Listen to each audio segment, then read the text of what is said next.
Welcome back. You're watching Stockwatch with me, Zinati Kumba, and joining me to take your stock-related questions tonight are Willem Oldewage from Nitrogen Fund Managers and Graeme Körner from Körner Perspective.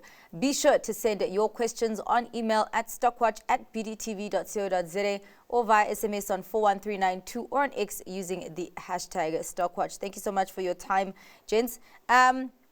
I want to start off with you, Willem, on just the general negative sentiment that we're continuing to see this week. Is there no sign of good news to prop up the markets at this point? Well, I think until we see the US elections on the 5th of November, we're all going to be on tenterhooks, and I think the market's sort of reflecting that.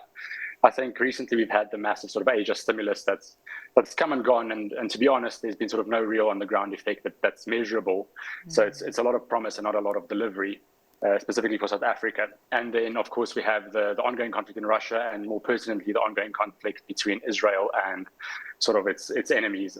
There are more now than when they started. So given all of that, along with the fact that inflation is sort of not entirely sort of put in the bed, I think people are wondering about the Fed's decision, and sort of Treasury, sort of long-term treasuries are pricing in the fact that the US election might be a Republican victory, and that would come with a lot of tariffs and a lot of fiscal stimulus, which of course could reignite inflation. So I think for the moment we're sort of all watching that one specific event, and then around that there's still a lot of global risk.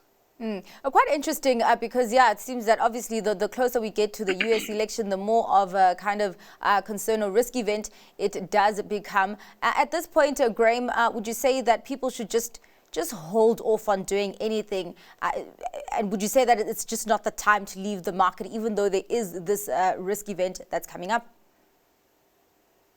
Yeah, well, a colleague of mine the other day put a slide up, which was 100 years of S&P history or Dow history, I can't remember which. And it's basically, the argument was just ignore presidential elections, ignore political events, because if you look over time, you don't even see these events, even sort of fairly catastrophic ones.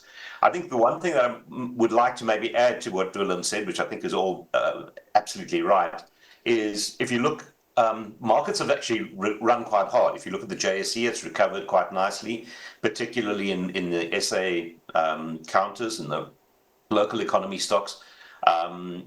So I think that's the other backdrop that the market has moved. So those real bargains that were around maybe 3 months or 6 months ago, they're hard to find. So you get the feeling people are trying to recalibrate.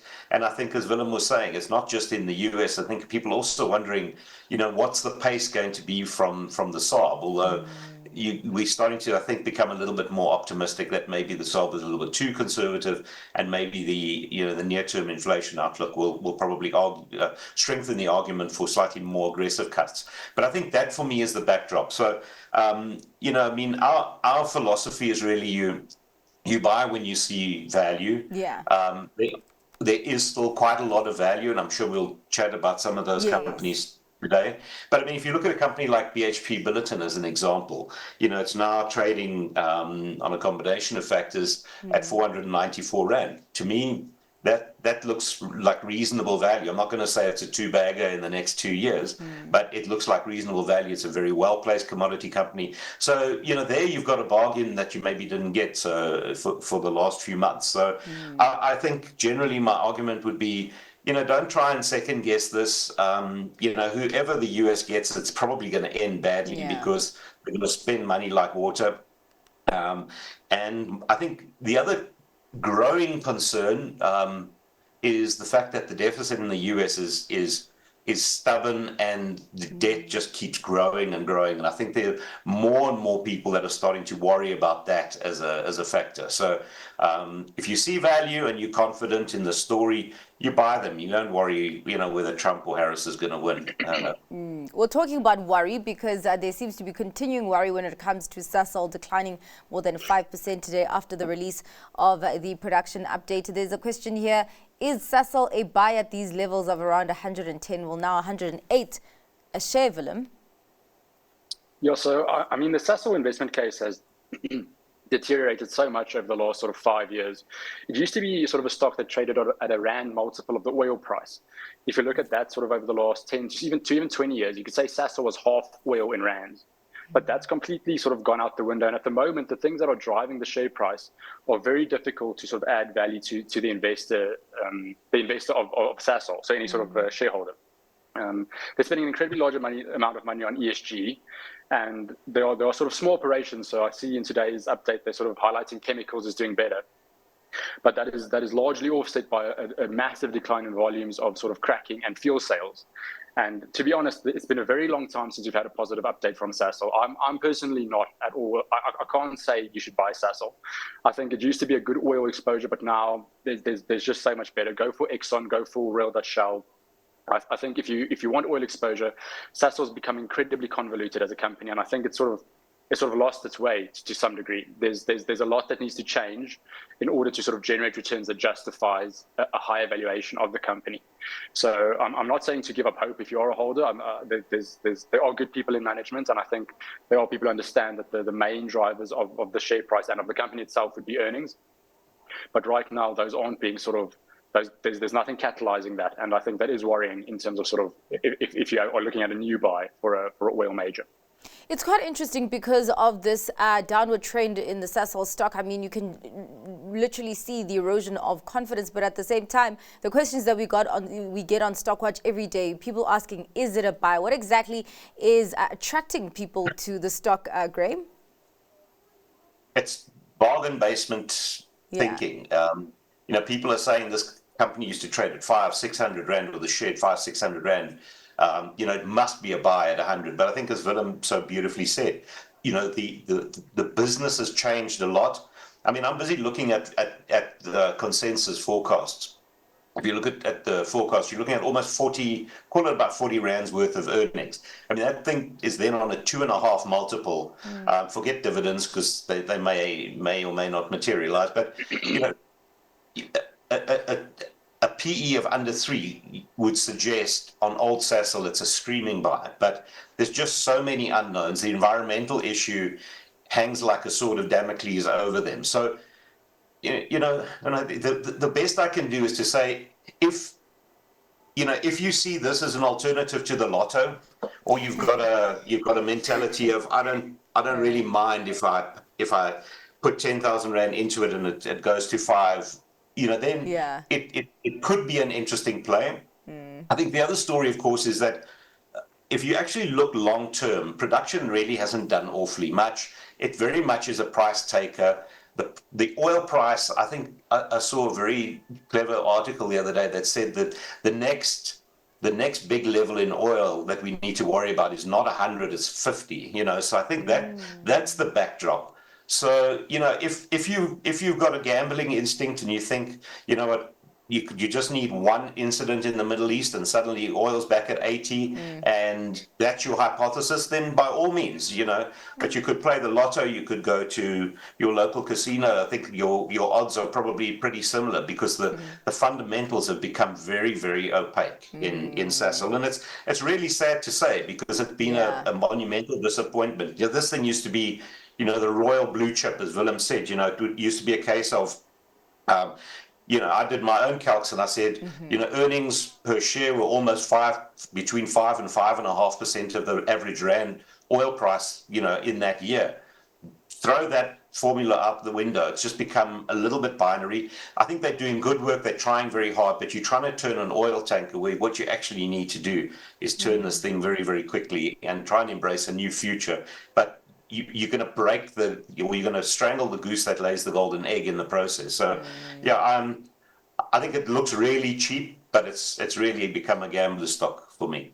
All right. Well, let's go into another resource stock, and that is Kumba. Your input on Kumba at current levels, Willem? I think it's relatively inexpensive. Kumba sort of had a massive up movement on the Chinese stimulus and sort of the subsequent iron ore price movement. And I think the sort of latest clawback is marginally overdone. Okay. Kumba's got a short life of mine, which means you can almost value it on a dividend discount model rather than sort of fundamental, sort of long-term, sort of constant company. And on that basis, it is fairly valued. They have the UHDMS project, which is going to cost some money over the next few years, which will eat into the dividend partially, which I think is weighing on the share. But relatively to sort of its fundamentals, which are very simple, it's sort of production volumes, iron ore prices, the rand, and sort of labor costs. That's really all there is to Kumba. It's fairly well priced. I say it's at probably a 5-year low, and sort of recently, sort of including today specifically, maybe sort of a 6 months low as well. So I think there's some definite value at the current share price for Kumba. Would you be seeing value there, Graeme? Yeah, I think, again, what Willem said, it's nice to talk after him because then I can just say what he said, But, love it. Less work. but on a serious note, I think it's not an into perpetuity story. So it's not a case of, okay, well, you can pay a 12 multiple because, this thing's going to carry on and the costs of production are going to follow the pattern of somebody like BHP. It's not that story. You're effectively going to try and recoup cash flow, return it, maybe do something clever with it, with some of it at least. So, my sense is I don't have a strong feel for commodity stocks at the best of times. And at this point in history, I'm really battling. Of course, the likes of Kumba have got the added complexity of Transnet as well. So if your hypothesis is, I believe in iron ore, I think iron ore is going to have a good 5 years because not only China, but the world actually needs to build infrastructure because many countries have neglected. Then if that's your hypothesis, I would say, well, you've got a great quality company in the form of BHP with incredibly low costs of production. That, if you're taking a long-term view, is the one I would argue for. But I think what Willem said is absolutely right. It looks really cheap if you're saying, I think maybe the iron ore price can go a little bit better, at $50 worth of earnings and very, very strong dividends over the next few years.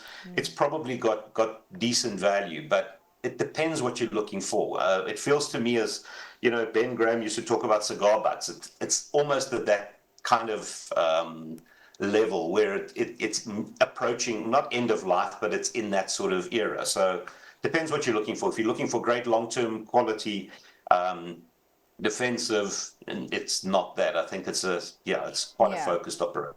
Yeah.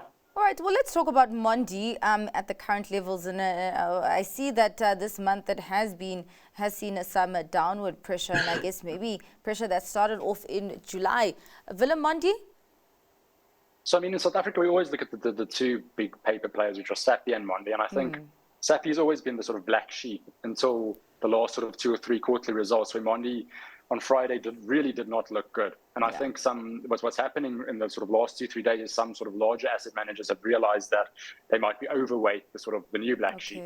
So I don't think the value in Mondi is completely destroyed, but I think there's a lot of short-term pressure on the share price. And I think if you are considering Mondi as a play in your sort of own portfolio, I think it's a good idea, and I think you can sort of bank on the fact that it's still a good sort of global operation in sort of the craft containerboard side of paper. But I think you can be patient because that flow is not going to finish in sort of 1 week. So I think you can sort of consider if you want to sort of really look like sort of the two options against each other. But I would hold on to Sappi for sort of the next sort of 5 days to 10 days and look for a good entry point into Mondi, because the company itself is doing all right, but I think there's a lot of sort of flow pressure on the share price due to the poor update on Friday. All right. On your side, Graeme, what is your feeling on a Mondi? So I think the first thing is that they've positioned themselves quite cleverly for the new economy, if you want to call it that. They've got some pretty interesting products. So I think they short term might be the black sheep, but I think long term it's a good business with that's positioning itself very, very cleverly. I think a couple of the acquisitions, obviously, money was spent not at full capacity, and that I think hurt them. The one concern that I have, because I often argue with myself in that sentence, but the one concern that I have is what's really going to drive volumes sustainably.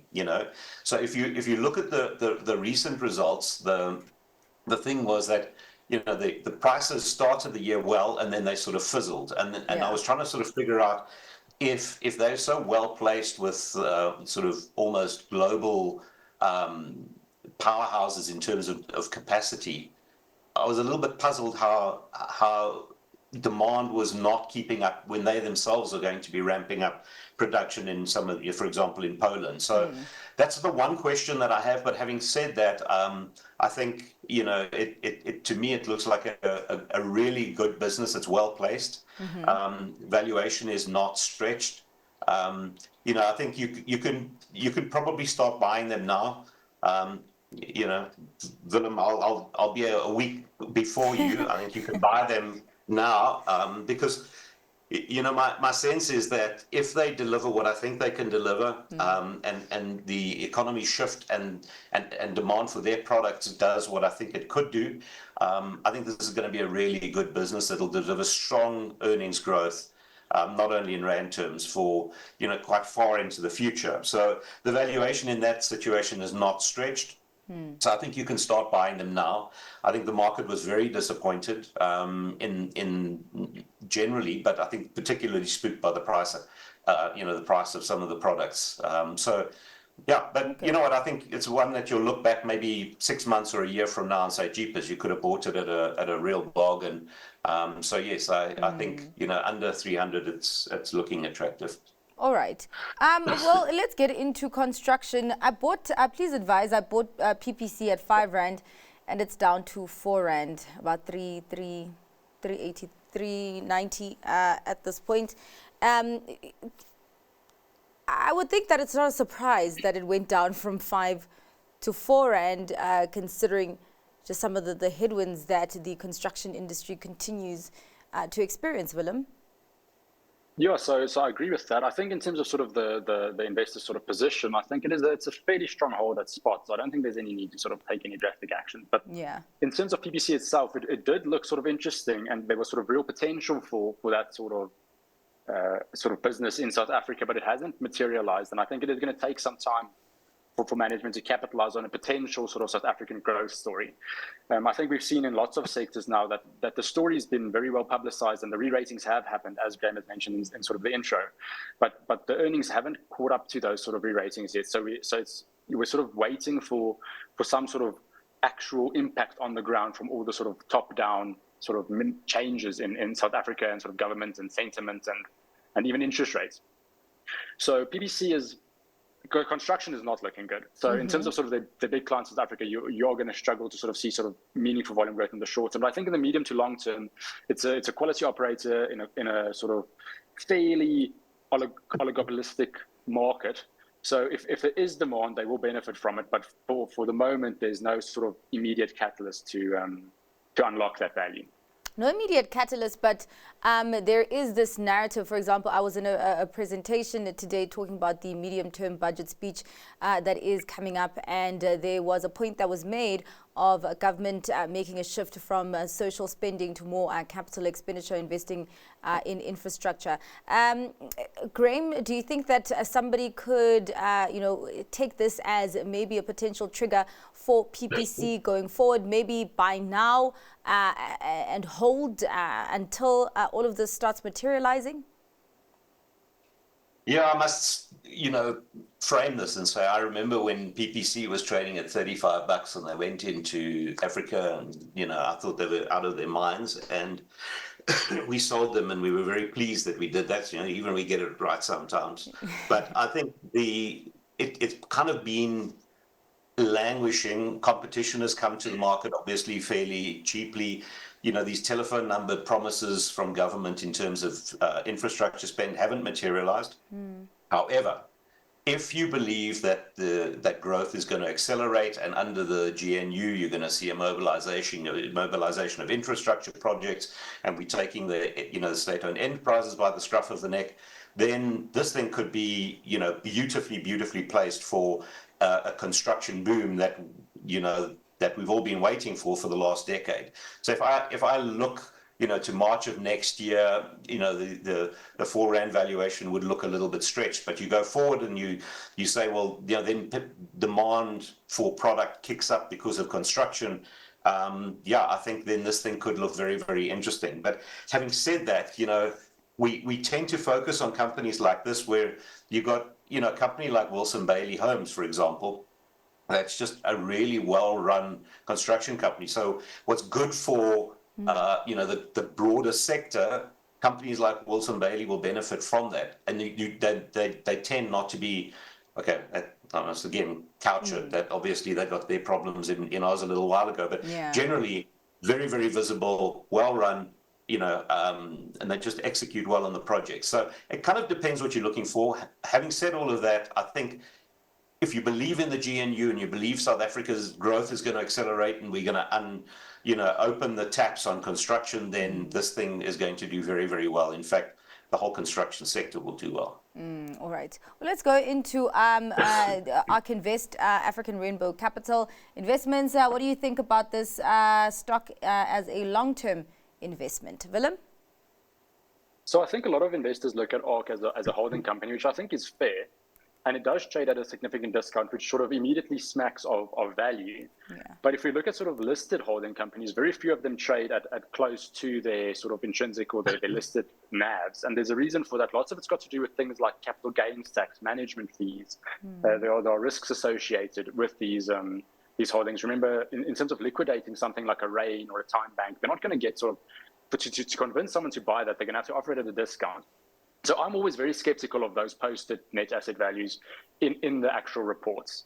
I'm not saying the underlying companies aren't performing, and they are definitely operating and generating cash flows and earnings. But I think in terms of valuation, I think oftentimes management teams sort of have a very optimistic view of their underlying holdings. So I think very long term, there's surely value, but I don't think you should look at the ARK sort of annual report and think like that value is going to be unlocked in any short sort of instance. You're probably going to get sort of an equity market-like return over sort of 5 to 10 years. So I think maybe look at it as an ETF. Okay. And see if you like things like Rain and Time Bank and sort of the other holding. And if you sort of believe in those, then you buy the ETF of ARK, which is just coincidentally listed on the JSE. Well, I mean, talking about value, maybe that, could come also from the Time Bank being separately listed. Your view on Time Bank potentially being spun out of ARK Investments and separately listed, Graeme? Well, just on ARK generally, I mean, this is the one time I'm going to differ with Willem. I think, yes, the discount is part of it, but they've got some really exciting assets.